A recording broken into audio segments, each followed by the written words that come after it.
Hello students, welcome সবাইকে Tutopia exam YouTube চ্যানেলে। আমি সায়ন্তন স্যার তোমাদের ইংলিশ সেশনের তোমাদের সঙ্গে গাইড করার চেষ্টা করছি। তো আমরা এখানে আজকে যেটা আলোচনা করব, আজকের যে টপিকটা আমাদের সেটা হচ্ছে আর্টিকেল। ঠিক আছে, আর্টিকেল কম্পারেটিভলি গ্রামারের দিক থেকে দেখতে গেলে একটু সোজা চ্যাপ্টার। ঠিক আছে, আর্টিকেল আমরা জানি যে আর্টিকেলকে ডিটারমাইনারও বলা হয়, যে আর্টিকেলকে মেজর দুটো ভাগে ভাগ করা হয়, একটা হচ্ছে ডেফিনিট, একটা হচ্ছে ইনডেফিনিট। ডেফিনিট মানে হচ্ছে দা বা দি যেটাকে আমরা বলি, আর একটা হচ্ছে ইনডেফিনিট, তার মধ্যে পড়ছে এ বা অ্যান।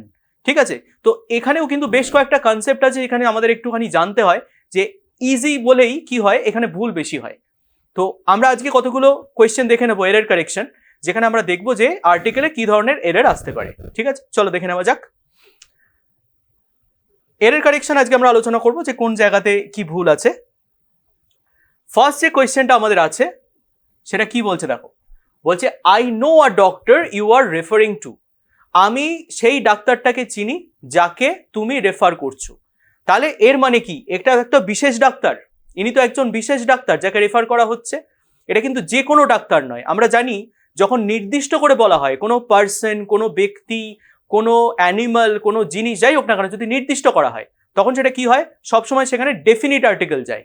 তাহলে এখানে যখন এমন একজন ডক্টরের কথা বলা হচ্ছে যাকে তুমি রেফার করছো, তাহলে আমরা কি করব, আনসার করব অপশন বি।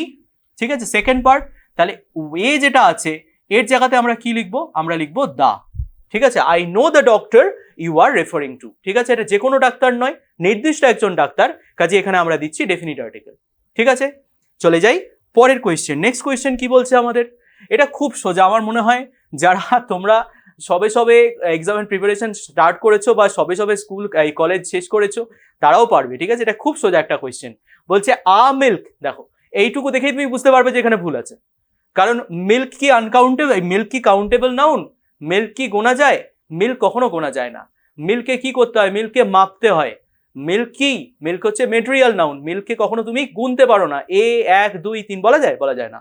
কাজে অবভিয়াসলি আর বাকি আমাদের কিছু দেখার দরকারই নেই, আমরা এইটুকু দেখেই বলতে পারবো কি আনসার কি হবে। মিল্ক এ যেটা আছে এটাকে অমিট করে দেবো, শুধুমাত্র হবে মিল্ক ক্যান প্রোভাইড প্রোটিন। ঠিক আছে, এই হয়ে গেল সেকেন্ড কোয়েশ্চেন, একদম 2 সেকেন্ডও লাগবে না। চলে যাচ্ছি পরের কোয়েশ্চেন নাম্বার 3। কি বলছে দেখো, বলছে জাজ in him prevailed upon the father and he sentenced his son to death. এইটা একটু বুঝতে হবে। কি বলছে, যে একজন বাবা, ঠিক আছে, একজন পার্সন যিনি দুটো, একই সঙ্গে দুটো, তিনি একজন বাবাও বটে, আবার তিনি একজন বিচারকও বটে। অর্থাৎ তার মধ্যে দুটো সত্তা আছে, তিনি একই সঙ্গে একজন বাবা, একই সঙ্গে একজন বিচারক। অর্থাৎ এখানে সেন্টেন্সটা কি বলেছে, যে ফাদারের মধ্যে যে জাজ ছিলেন, ফাদারের মধ্যে জাজ ছিলেন মানে, ফাদারের মধ্যে জাজ ছিলেন মানে একজন ব্যক্তির মধ্যে যে পিতৃ সত্তা এবং বিচারক সত্তা, দুটো সত্তা আছে।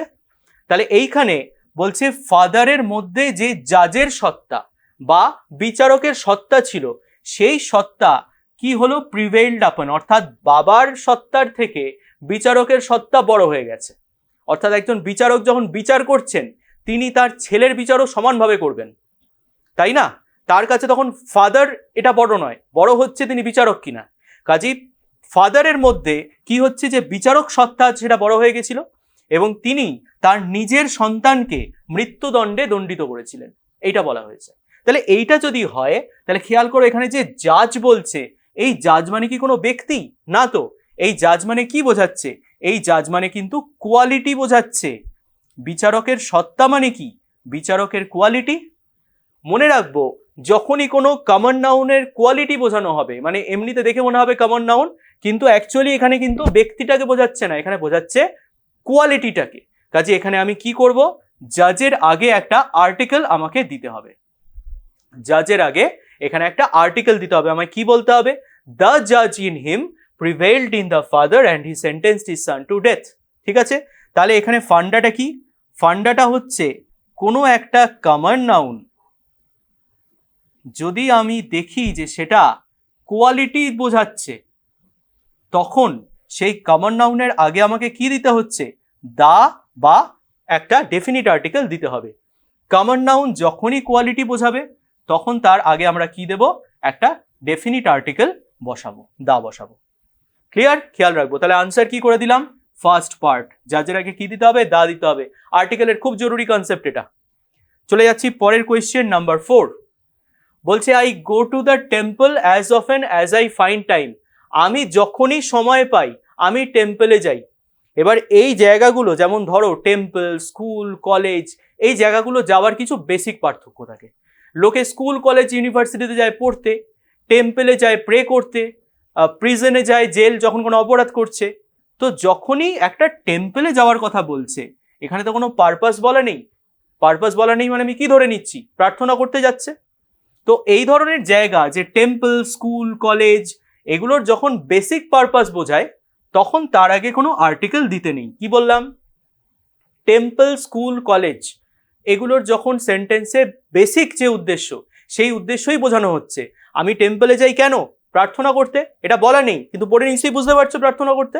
কাজে এখানে কোনো আর্টিকেল দেওয়ার প্রয়োজন পড়বে না। আমি সিম্পলি কি বলবো?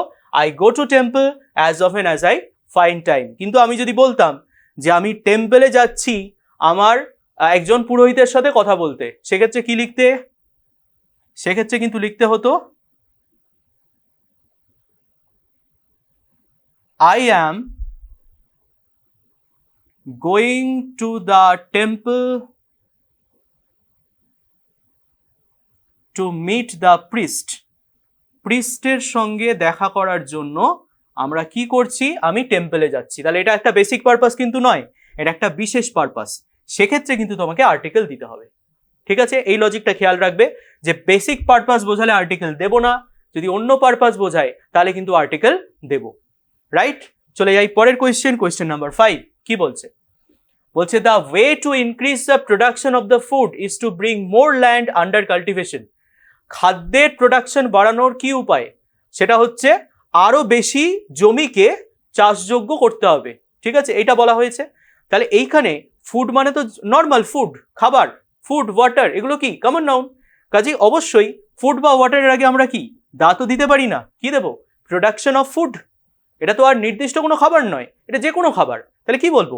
Production of food is to bring more land. Answer কি করে দেবো? আনসার করে দেবো অপশন এ। ঠিক আছে? অর্থাৎ ফার্স্ট অপশন যেটা আছে। ঠিক আছে? আর্টিকেল এখানে যাবে না। এই ধরনের নাউনের আগে আর্টিকেল যায় না। ওকে, চলে যাচ্ছি পরের কোয়েশ্চেন নাম্বার 6। বলছে he fell down because he was in hurry. সে পড়ে গেছিল কারণ সে খুব তাড়ায় ছিল। সে পড়ে গেছিল কারণ সে তাড়ায় ছিল। এবার এখানে একটা ফিক্সড মনে রাখতে হবে যে হারির আগে কি হয়? ইন আ হারি। ঠিক আছে? হারির আগে সবসময় আর্টিকেল দিতে হয়। এরকম কিছু কিছু ফিক্সড থাকে, ফিক্সড কিছু কিছু আর্টিকেলের ইউসেজ থাকে যেখানে কি বলতো, যেখানে তোমাকে একটু মনে রাখতে হবে। যেমন তার ধরো ঠান্ডা লেগেছে, he has caught a cold. ঠিক আছে? বা সে তাড়ায় আছে, হি ওয়াজ ইন আ হারি। এক্ষেত্রে হারির আগে আর্টিকেলটা দেওয়া মাস্ট।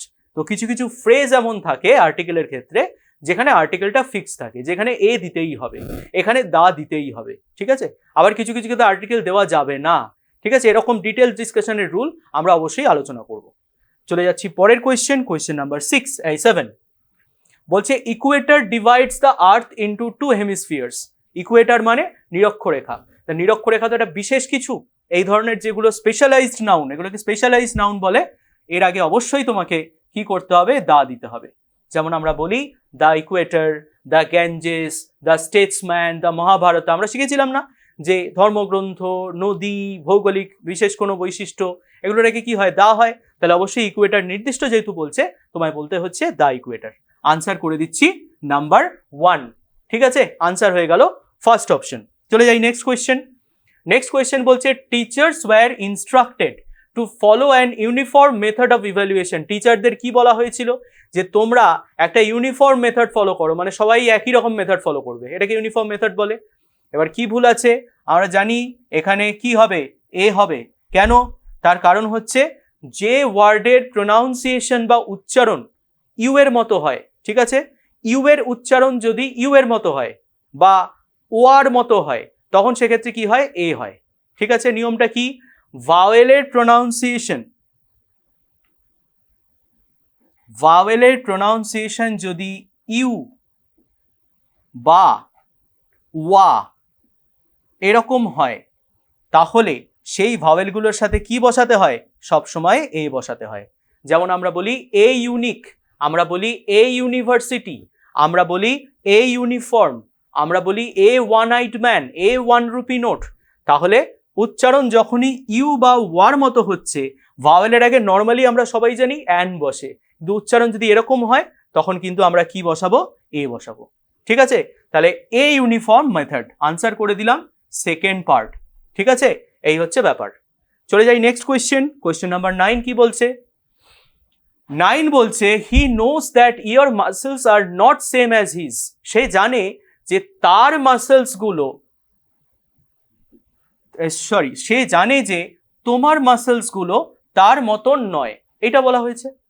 তাহলে এইখানে তুলনা করা হচ্ছে তোমার মাসেলের সাথে তার মাসেলের। এবার তুলনা যখন করা হয় তখন কি বলতে হয়? তুলনা করতে গেলে বলতে হয় দা সেম। যখনই কম্পেয়ার করছো তোমায় বলতে হবে are not the same as his. Comparison করতে গেলে সব সময় দা সেম আর অ্যাজ, এই কম্প্যারিজনের যে প্রক্রিয়াটা এটাকে ব্যবহার করতে হবে। ঠিক আছে, তাহলে করব the same as his. Answer করে দিলাম অপশন 3। ঠিক আছে, চলে যাই নেক্সট নাম্বার 9, নাম্বার 10। নাম্বার 10 কি বলছে? Kalidas is a Shakespeare of India. ঠিক আছে, তো এইখানে কালিদাস প্রপার নাউন, শেক্সপিয়ারও প্রপার নাউন। এবার প্রপার নাউনের আগে নর্মালি আর্টিকেল হয় না, কিন্তু মনে রাখতে হবে প্রপার নাউন যখন কমন নাউন হিসেবে কাজ করে, কি আমাদের ফান্ডাটা হচ্ছে কোনো সেন্টেন্সে যদি দেখি প্রপার নাউন তুলনায় ব্যবহৃত হচ্ছে বা কম্পেয়ার করা হচ্ছে, তখনই সেটা কি হয়? তখনই কিন্তু সেটা কমন নাউনের মতো কাজ করে। কেন কমন নাউনের মতো কাজ করে? কারণ দেখো এখানে শেক্সপিয়ার বলতে কিন্তু শেক্সপিয়ার নামটা জরুরি নয়। নামটা জরুরি কি? জরুরি নয়। বলা হচ্ছে কালিদাস শেক্সপিয়ারের মতন বড় কবি, আর শেক্সপিয়ার নামটা জরুরি বলছে না। কাকে জরুরি বলছে? যে তিনি বড় কবি সেটাকে, রাইট? কাজে এখানে যখনই আমি দেখলাম যে একটা প্রপার নাউন কাজ করছে কমন নাউন হিসাবে, তখনই তার আগে কি দিতে হবে? আর্টিকেল দিতে হবে। কি বলতে হবে? Kalidas is the Shakespeare of India. ঠিক আছে, আনসার করব নাম্বার 2। ঠিক আছে, Kalidas is the Shakespeare of India. বোঝা গেল? এটা খুব ইম্পর্টেন্ট জায়গা, খেয়াল রাখবো। প্রপার নাউন কমন নাউনের কাজ করলে তার আগে আর্টিকেল দিতে হয়। ঠিক আছে, দা শেক্সপিয়ার অফ ইন্ডিয়া। চলে যাচ্ছি নেক্সট কোয়েশ্চেন নাম্বার 11। বলছে more you think of it the worse it becomes. তুমি ব্যাপারটা নিয়ে যত ভাববে তত ব্যাপারটা কি হবে? খারাপ হবে, এইটা বলা হচ্ছে। এবার ব্যাপার হচ্ছে নিয়ম কি মনে রাখবো? যে যখনই আমরা দেখবো এরকম ভাবে দুটো কম্প্যারেটিভ অ্যাডজেক্টিভ, দেখো এই যে মোর আর ওয়ার্স দুটোই কম্প্যারিজন না? দুটো কম্প্যারেটিভ ওয়ার্ড যদি একে অন্যের ওপর ডিপেন্ড করে তখন কি করতে হয়? দুটো অ্যাডজেক্টিভের আগেই দা দিতে হয়। দুটো কম্প্যারেটিভ অ্যাডজেক্টিভ যদি একে অন্যের ওপর ডিপেন্ড করে তাহলে দুটোর আগেই কি দিতে হবে? দা দিতে হবে। এবার দেখো ওয়ার্ডস একটা কম্প্যারেটিভ অ্যাডজেক্টিভ, তার আগে দা তো অলরেডি দেওয়া আছে, অসুবিধা নেই। কিন্তু এই যে মোর, এটাও তো কম্প্যারেটিভ, এর আগে কি দা আছে? নেই। তাহলে কি করতে হবে? The more. The more you think of it the worse it becomes. Article কিন্তু দুটোর ক্ষেত্রেই আমায় দিতে হবে, একটার ক্ষেত্রে দিলে কিন্তু চলবে না। ওকে, চলে যাচ্ছি এবার আমরা আমাদের আর্টিকেলের শেষ কোয়েশ্চেন নাম্বার 12। বলছে কি? We must have sympathy for needy and the poor. আমাদের নিডি এবং পুয়ারের প্রতি কি থাকতে হবে? সিম্প্যাথি থাকতে হবে। ঠিক আছে, এইটা বলা হয়েছে। তাহলে এইখানে রুলটা কি? রুলটা এখানে খেয়াল রাখবো যে অ্যাডজেক্টিভের আগে যদি দা থাকে, অ্যাডজেক্টিভের আগে যদি দা থাকে তাহলে সেটা কি বোঝায়? সেটা কমন নাউনের মতন কাজ করতে পারে। অ্যাডজেক্টিভের আগে যদি দা থাকে তাহলে সেটা কমন নাউনের মতো কাজ করতে পারে। উল্টো দিক থেকে বলতে গেলে যদি কমন নাউনের মতন কাজ করে তাহলে আর্টিকেলের আগে, অ্যাডজেক্টিভের আগে কি দিতে হবে? দা দিতে হবে। তাহলে খেয়াল করো এখানে এই যে বলেছে গরিব এবং নিডি, পুয়ার এবং নিডি দুটোই তো জাতিকে বোঝাচ্ছে না? দুটোকেই তো জাতিকে বোঝাচ্ছে। তাহলে এটা যদি দরিদ্র জাতি হয় তাহলে পুয়ারের আগে কি আছে? দা আছে, দা আছে। আর এটা হচ্ছে নিডি অর্থাৎ যার প্রয়োজন, পুয়ারের মতোই বোঝাচ্ছে। এটাও তো কি বোঝাচ্ছে? জাতি বোঝাচ্ছে। তাহলে এখানেও কি দিতে হবে? আরেকটা দা দিতে হবে। আমায় বলতে হবে we must have sympathy for the needy and the poor. Very very important question, option 3। ঠিক আছে, তাহলে এই কতগুলো কোয়েশ্চেন আমরা এখানে দেখতে পেলাম, যে কোয়েশ্চেনগুলোতে আমরা আর্টিকেল সংক্রান্ত বেশ কিছু ফান্ডা জানতে পারলাম। এরকমভাবে আমরা আপকামিং আরও বিভিন্ন বিষয়ের ওপর এবং ইংলিশের বিভিন্ন টপিকের ওপর আমি তোমাদের সাথে আলোচনা করব। তো আজকে এই অবধি রইল। Thank you everyone, take care.